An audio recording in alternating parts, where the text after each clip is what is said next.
भारतीय नागरिक सुरक्षा संहिता में 2H तक कंप्लेन हम कर चुके थे। आज सेक्शन 2 उससे आगे स्टार्ट करते हैं, जिसमें आपका दिया हुआ इलेक्ट्रॉनिक कम्युनिकेशन। जी हाँ, भारतीय नागरिक सुरक्षा संहिता इनके BNSS जिसे हम शॉर्ट में कहते हैं, उसका सेक्शन 2 जिसमें डेफिनेशन क्लॉज दिया हुआ है, उसकी क्लॉज 2I के अंतर्गत इलेक्ट्रॉनिक कम्युनिकेशन को डिफाइन किया गया है।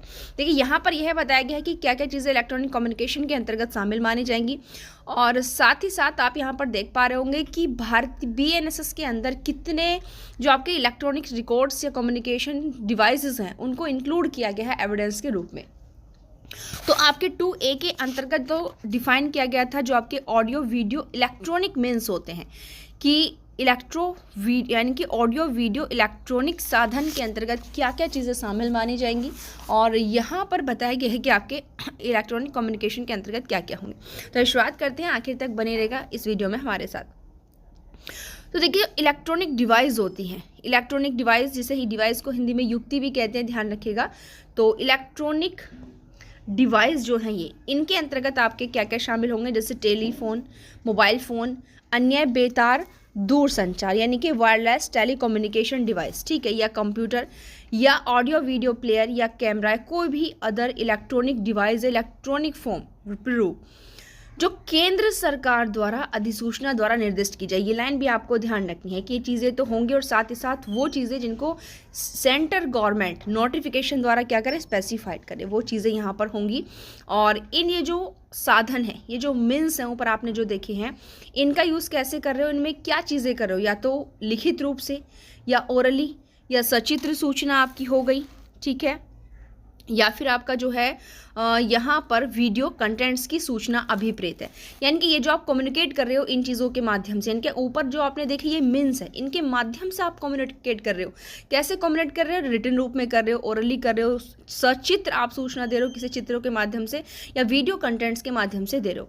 अब वो चाहे आप एक पर्सन से दूसरे पर्सन को भेज रहे हो, ठीक है, या एक डिवाइस से दूसरी डिवाइस को भेज रहे हो, या किसी व्यक्ति से किसी डिवाइस को भेज रहे हो, डिवाइस से किसी व्यक्ति को ट्रांसफ़र कर रहे हो, ये सारी चीज़ें इसके अंतर्गत मानी जाती हैं। तो ये बात आपको ध्यान रखना है।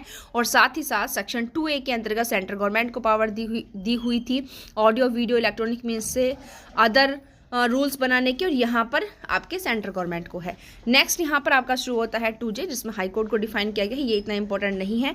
नेक्स्ट हमारा क्लॉज रहता है आपका K, ठीक है, 2K इंक्वायरी। तो यहाँ पर आप ध्यान रखिएगा, 2K में इंक्वायरी है और 2L में आपका इन्वेस्टिगेशन है। तो ये 2K जिसको हिंदी में हम तय कहेंगे, इंक्वायरी देखिए पुलिस ऑफिसर जो करेगा वो होगी इन्वेस्टिगेशन, और मजिस्ट्रेट के द्वारा जो की जाएगी वो होगी आपकी जांच, जिसको इंग्लिश में इंक्वायरी कहते हैं। अभी देखो, ट्रायल से भिन्न होती है, यानी कि जब मामला आपका कोर्ट में पहुंच चुका होता है उस समय इंक्वायरी की जाती है मजिस्ट्रेट के द्वारा, बट ये ट्रायल से एक भिन्न पार्ट होता है। क्या होता है, ट्रायल से अलग भाग होता है, ठीक है। अब ये किसके माध्यम से की जाती है, तो मजिस्ट्रेट या न्यायालय के द्वारा की जाती है। ये लाइन है, आपको इसमें ध्यान रखनी है। नेक्स्ट आता है 2L, जिसमें डिफाइन किया गया इन्वेस्टिगेशन को। इन्वेस्टिगेशन के अंतर्गत इन्होंने यहाँ पर एक लाइन बताई है, वो सब कार्यवाहियाँ आती हैं, इंक्लूड्स ऑल द प्रोसीडिंग्स, जो इस संहिता मतलब BNSS के अंडर पुलिस अधिकारी के द्वारा या फिर किसी ऐसे पर्सन के द्वारा जो मजिस्ट्रेट से अलग है, मतलब मजिस्ट्रेट द्वारा किया गया कार्य आपका इन्वेस्टिगेशन नहीं माना जाएगा, जो मजिस्ट्रेट द्वारा इस निमित्त प्राधिकृत किया गया है, साक्ष्य एकत्र करने के लिए की जाए। तो यहाँ पर इन्वेस्टिगेशन सबसे पहले आपको ध्यान रखना है 2L के अंदर डिफाइन किया गया है। दूसरा, इन्वेस्टिगेशन कौन कर सकता है, पुलिस अधिकारी या ऐसा पर्सन जिसको मजिस्ट्रेट जो है ऑथोराइज करे इस चीज़ के लिए, साक्ष्य एकत्र करने के लिए। मेन पर्पस है इसका साक्ष्य एकत्र करना। तो वो सब कार्यवाहियाँ जो साक्ष्य एकत्र करने के लिए की गई हैं, और की किसने है, पुलिस अधिकारी ने या मजिस्ट्रेट द्वारा एम्पावर्ड किए गए किसी व्यक्ति ने। तो सिंपल फंडा इसका यहाँ पर ये हो जाता है, ठीक है। नेक्स्ट हमारा आता है जुडिशियल प्रोसीडिंग्स, 2M के अंदर जिसको डिफाइन किया गया। जुडिशियल प्रोसीडिंग्स क्या होती हैं, देखिए, जुडिशियल प्रोसीडिंग्स सबसे पहले तो आपको ध्यान रखना है 2M के अंदर डिफाइन किया गया है, कोई ऐसी कार्यवाही आती है जिसके अनुक्रम में साक्ष्य विधिक रूप से शपथ पर लिया जाता है, लिया जा सकेगा। यानी कि जब मामला न्यायालय के अंदर जाता है और न्यायालय की जो स्टेजेस होती हैं प्रोसीडिंग की, उनमें जब एविडेंस को विधिक रूप से शपथ पर लिया जाए तो वो प्रोसीजर आपका जुडिशियल प्रोसीजर कहलाया जाता है। ये आपको यहाँ से ध्यान रखना है, क्योंकि पूरे BNSS के अंदर आपको न्यायिक कार्यवाही शब्द कई जगह देखने के लिए मिलेगा।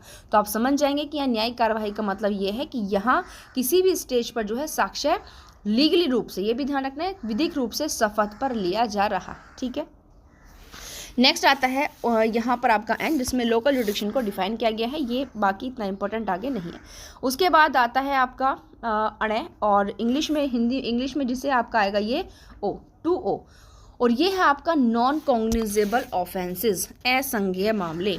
पीछे आपने जो है 2G के अंदर, किसके अंदर, 2G के अंदर कॉग्निजेबल ऑफेंसेस पढ़ा था, जिसमें यह बताया गया था कि कॉग्निजेबल ऑफेंसेस या फिर कॉग्निजेबल केसेस से तात्पर्य होता है कि फर्स्ट शेड्यूल में या एट ए प्रेजेंट टाइम जो लॉ है उसके अकॉर्डिंग पुलिस वारंट के बिना किसी को गिरफ्तार कर सकती है। ऐसे केसेस जो है नॉन कॉग्निजेबल कहलाएंगे। तो 2O में अब दी हुई है नॉन कॉग्निजेबल की। नॉन कॉग्निजेबल कौन से होंगे, तो उसका बिल्कुल उल्टा है, जहां पर पुलिस अधिकारी वारंट के बिना गिरफ्तार करने के लिए ऑथोराइज नहीं होता है, वो आपके असंज्ञेय मामले कहलाए जाएंगे। ठीक है, उसके बाद हमारा आता है नेक्स्ट यहाँ पर 2P, जिसमें बताया गया नोटिफिकेशन से संबंधित, यानी कि अधिसूचना, यानी कि ये इंपॉर्टेंट नहीं है। साथ ही हमारा अब आता है मोस्ट इम्पॉर्टेंट पार्ट, यानी कि 2Q ऑफेंस है, यानी कि हिंदी में इसे है आपका थ है, और इंग्लिश में ये आपका 2Q के अंतर्गत दिया हुआ है ऑफेंस। ऑफेंस की परिभाषा आपके BNS के अंदर भी 224 के अंतर्गत दी हुई है। ठीक है, और यहाँ 2Q में दी हुई है। अब वहाँ पर यहाँ पर देखिए बहुत डिफरेंट है, क्योंकि वहाँ केवल BNS के प्रोविजंस को इंक्लूड करके वो डिफाइन किया गया अपराध को, और यहाँ पर केवल BNSS के अंतर्गत ही नहीं किया गया है बल्कि अदर लॉस को भी इंक्लूड किया गया है। इनके कहने का मतलब है अपराध से ऐसा कोई कार्य लोप है, क्योंकि देखिए अगर आप कोई ऐसा एक्ट कर रहे हो जिसे हमारी विधि ने प्रोहिबिट कर दिया है, निषिद्ध कर दिया है, अगर फिर भी उसको करते हो, यानी कि उस कार्य को अगर आप कर रहे हो तो वो ऑफेंस है।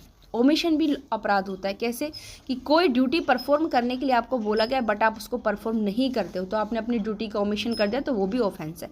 तो यहाँ इनके कहने का मतलब है कि कोई ऐसा कार्य या लोभ जो तत्समय प्रवृत्त विधि के द्वारा दंडनीय बनाया गया। तो ये लाइन जो इन्होंने खोली, इनका मतलब है कि प्रेजेंट टाइम में हमारी जितनी भी क्रिमिनल लॉज हैं, यानी कि जितनी भी दंडिक विधियां हैं, उन विधियों के अंतर्गत अगर किसी कार्य लोभ को अपराध दंडनीय बनाया गया है तो वो चीज़ें क्या कहलाई जाएंगी, अपराध कहलाई जाएंगी।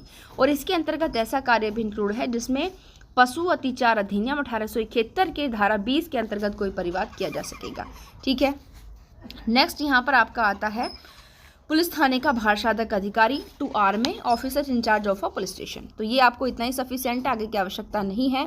उसके बाद नेक्स्ट यहाँ पे आपका शुरू होता है 2S, जिसमें आता है आपका प्लेस। आपको ध्यान रखना है कि प्लेस के अंतर्गत क्या क्या चीज़ें शामिल होंगी, कोई भी घर, भवन, तंबू, यान और जलयान। ठीक है, यानी कि कोई भी आपका हाउस, बिल्डिंग, टेंट, व्हीकल और वेजल, ये सारी प्लेस के अंतर्गत होंगे, जिसको 2S के अंदर डिफाइन किया गया है। नेक्स्ट आता है पुलिस रिपोर्ट 2T के अंदर, और 2P में यहाँ पर जो है डिफाइन किया गया, और इंग्लिश में आपके 2T के अकॉर्डिंग यहाँ पर किया गया है। पुलिस रिपोर्ट क्या होगी, तो पुलिस अधिकारी द्वारा सेक्शन 193 के सबसेक्शन 3 के अकॉर्डिंग मजिस्ट्रेट को जो भेजी जाती है वो पुलिस रिपोर्ट मतलब है। तो इसको खोलकर आपका 193 जो हम आगे पढ़ेंगे उसमें बताएंगे, अभी यहाँ के लिए सफिशिएंट इतना ही है। सेक्शन आपको याद रखना है 193 की उपधारा 3 के अकॉर्डिंग। नेक्स्ट आता है 2P, यानी कि इंग्लिश में ये आपका रहेगा 2U, यानी कि पुलिस स्टेशन। क्या रहने वाला है इंग्लिश के अकॉर्डिंग आपका ये 2U, पुलिस स्टेशन। तो पुलिस स्टेशन से इनका मतलब है कोई भी चौकी या ऐसा स्थान जो स्टेट गवर्नमेंट, ये भी ध्यान रखना है आपको, स्टेट गवर्नमेंट द्वारा या तो साधारण या विशेषतः पुलिस थाना जिसको घोषित किया गया, यानी कि या तो वो कोई चौकी हो सकती है या कोई ऐसा स्थान हो सकता है जिसको स्टेट गवर्नमेंट क्या करे, थाना घोषित करे। ठीक है, उसके बाद नेक्स्ट आता है लोक अभियोजक, यानी कि पब्लिक प्रोसिक्यूटर, जिसको 2V में डिफाइन किया गया है।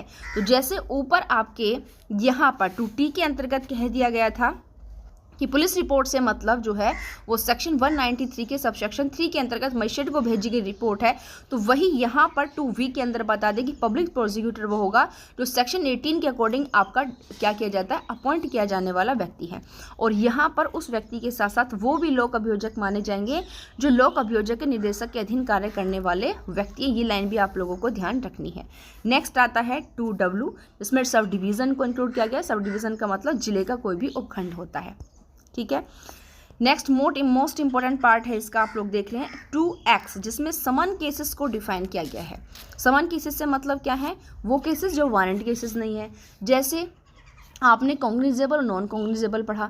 कॉग्निजेबल जिनमें पुलिस विदाउट वारंट अरेस्ट कर सकती, नॉन कॉग्निजेबल जिनमें विदाउट वारंट अरेस्ट नहीं कर सकती।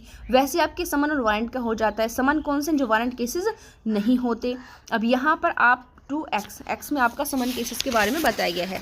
नेक्स्ट आता है 2V में आपका दिया हुआ है विक्टिम। ये आप ध्यान रखिएगा, क्वेश्चन प्री में पूछा जाता है कि विक्टिम कौन होता है। तो विक्टिम के अंदर वो व्यक्ति इंक्लूड होंगे जिसे अभियुक्त किसी कार्य लोप के कारण कोई हानि हुई हो या कोई क्षति हुई हो, और इसके अंतर्गत ऐसे पीड़ित का संरक्षक या विधिक वारिक शामिल है। यानी कि पीड़ित में 3 लोग यहाँ पर शामिल माने जाएंगे। सबसे पहला क्या कि वो व्यक्ति जिसको अभियुक्त के कार्य लोप से हानि या क्षति हुई है, और उस व्यक्ति का संरक्षक या विधिक वारिस भी जो है यहाँ पीड़ित शब्द के अंतर्गत शामिल माना जाएगा।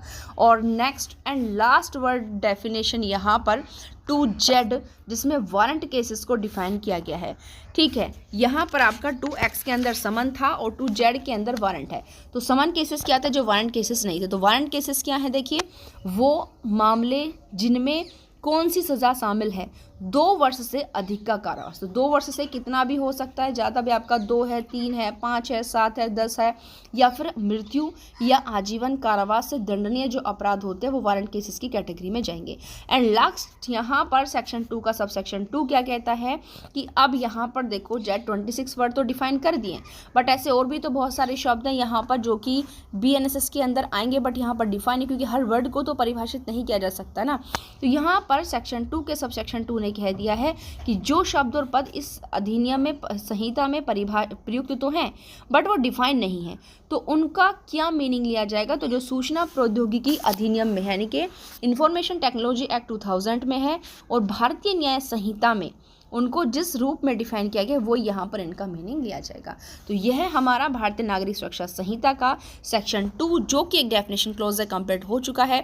यदि आप चाहते हैं कि इसी तरह आसान शब्दों में इससे नेक्स्ट की वीडियोस आपको मिलती रहें, तो उसके लिए आपको करना होगा हमारे चैनल को सब्सक्राइब एंड वीडियो को ज़्यादा से ज़्यादा शेयर करें, लाइक और कमेंट करना बिल्कुल ना भूलें। धन्यवाद।